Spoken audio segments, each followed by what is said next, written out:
All, ఎలా ఉన్నారు మీరందరూ? మీ అందరూ బాగుండాలని మనస్ఫూర్తిగా కోరుకుంటున్నాను. మరి ఈరోజు మన రెసిపీ వచ్చేసి దోసకాయ చట్నీ. ఈ చట్నీ రైస్లోకైనా దోశల్లోకైనా చాలా బాగుంటుంది.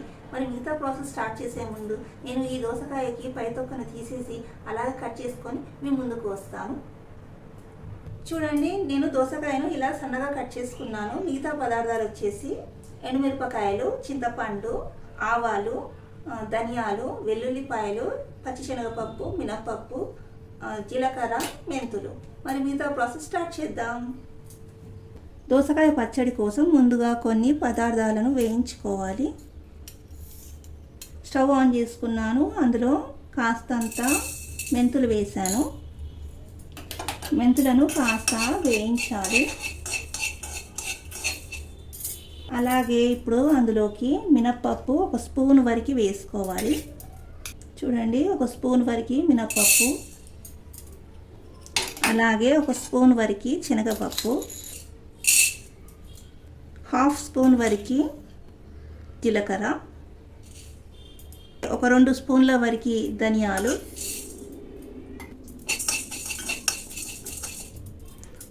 కారానికి తగ్గట్టుగా ఎండుమిరపకాయలు వేసుకోవాలి. నేను ఒక 5 వరకు ఎండుమిరపకాయలు వేస్తున్నాను.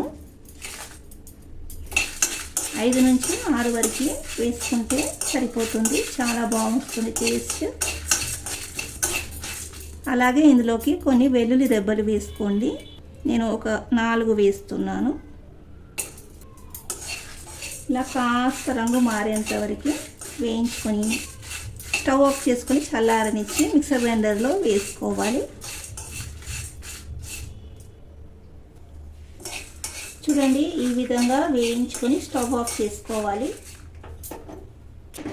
మిక్సర్ గ్రైండర్లో తీసి పెట్టుకొని చల్లారాక గ్రైండ్ చేసుకోవాలి.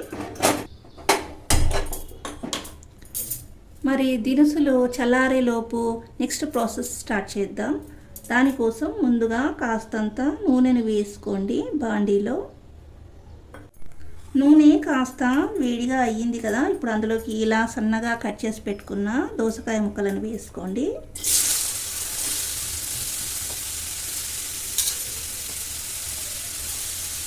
అలాగే అందులో నిమ్మకాయ సైజు అంతా చింతపండును కూడా వేసుకోండి.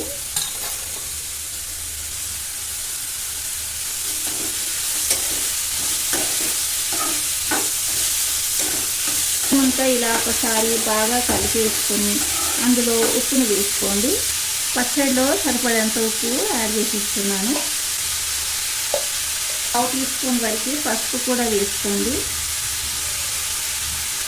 మొత్తం అంతా కలిసేలా కలుపుకొని దోసకాయని మగ్గించండి.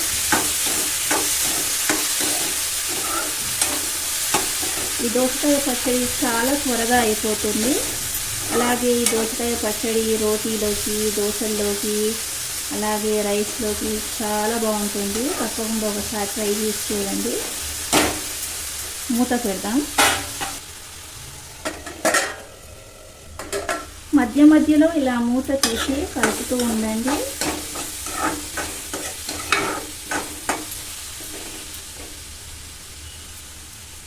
దోసకాయ మగ్గేలోపు ఇందాక వేయించుకున్న దినుసులు చల్లారిపోయాయి కదా. మిక్సీ గ్రైండర్లో మిక్సీ పట్టుకుందాము.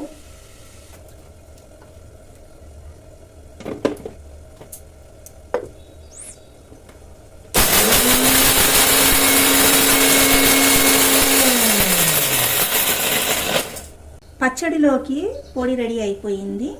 చూడండి, ఈ విధంగా పొడి రెడీ చేసుకున్నాము.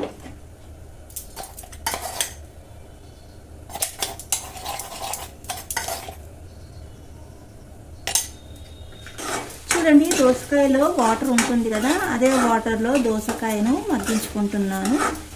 ఇంకొక 2 నిమిషాలు మగ్గించుకుంటే సరిపోతుంది.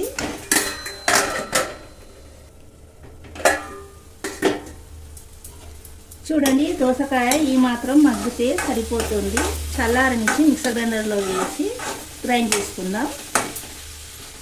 చల్లారినాక చూపిస్తాను. దోసకాయ చల్లారేలోపు పోపు పెట్టేసుకుందాం. ముందుగా స్టవ్ పై ప్యాన్ పెట్టుకొని అందులో నూనె వేసుకోవాలి. నూనె వేడయ్యాక అందులోకి 1/2 టీ స్పూన్ వరకు ఆవాలు వేసుకోవాలి. అలాగే 1/2 టీ స్పూన్ వరకు జీలకర్ర, ఎండుమిరపకాయలు, కొద్దిగా మినపప్పు, అలాగే శనగపప్పు కొద్దిగా. పప్పులు అంటే ఇష్టపడితే ఇంకాస్త ఎక్కువ కూడా వేసుకోవచ్చు.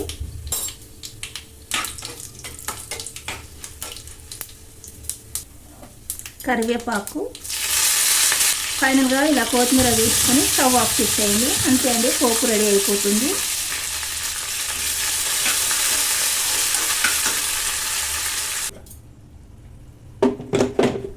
ఇందాక గ్రైండ్ చేసుకున్న పొడిలో చల్లారిన దోసకాయ ముక్కలు వేసుకోవాలి.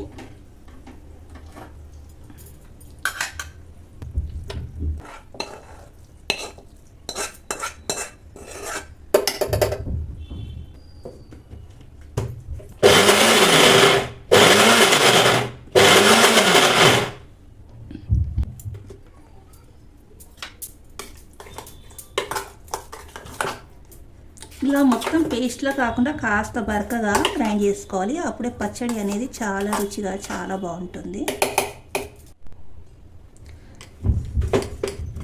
చూడండి, ఈ విధంగా గ్రైండ్ చేసుకున్న పచ్చడిని పోపులో వేసి కలుపుకోవాలి.